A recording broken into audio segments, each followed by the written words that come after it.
영국 정부가 해운업계를 대상으로 북한의 불법 선적 관행과 제재 회피에 관한 정보를 담은 지침을 발간했습니다. 대북 제재 대상자와의 금지된 활동에 관여하지 말아야 한다고 강조했습니다. 지다겸 기자가 보도합니다. 영국 재무부는 27일 해상 운송업계를 대상으로 북한의 불법 선적 관행과 이에 연루돼 제재를 위반할 수 있는 위험성을 명시한 금융제재 이행 지침을 발간했습니다.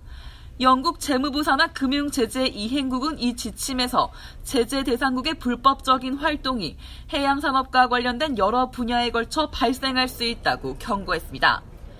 해상보험회사와 성급협회, 석유기업을 비롯해 정유공장 선박 등록기관, 세관항만 해운산업협회 등 관련 기관들이 모두 금융제재 위반 위험에 노출돼 있다는 것입니다.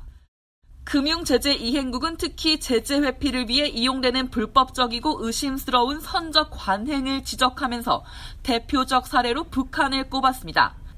석탄과 원유, 석유 제품의 불법 이전에 쓰이는 선박간 환적과 선박 위치를 알리는 선박 자동 식별 장치 임의 조작을 비롯해 선박의 출항지와 화물의 도착지 등 관련 정보를 숨기기 위해 선화증권, 송장, 보험증명 등 선적 거래에 따르는 문서 조작 행위 등이 모두 북한의 불법적이고 의심스러운 선적 관행에 해당한다는 것입니다. 그러면서 이 같은 위반 행위에 대해서 해운업계가 명확히 인지하는 것이 중요하다고 강조했습니다.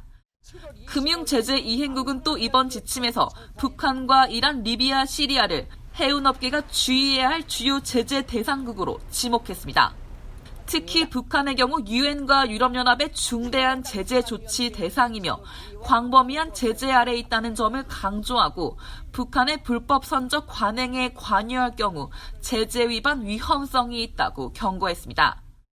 대북 제재 아래에 있는 일부 개인과 단체들이 선적 물품과 자금 서비스의 최종 목적지를 숨기기 위해서 위장회사를 이용하는 것으로 알려져 있다며 해운업계가 대북 제재 대상자와의 금지된 활동에 관여하지 않도록 할 필요가 있다고 강조했습니다.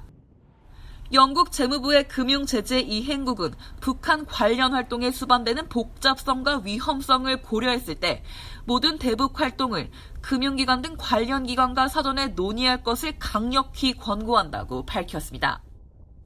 또 해운업계는 금융제재를 위반하지 않기 위한 충분한 조치를 이행할 의무가 있다며 영국과 유럽연합 유엔의 금융제재 준수 실패에 따른 결과를 인지하고 있어야 할 것이라고 경고했습니다.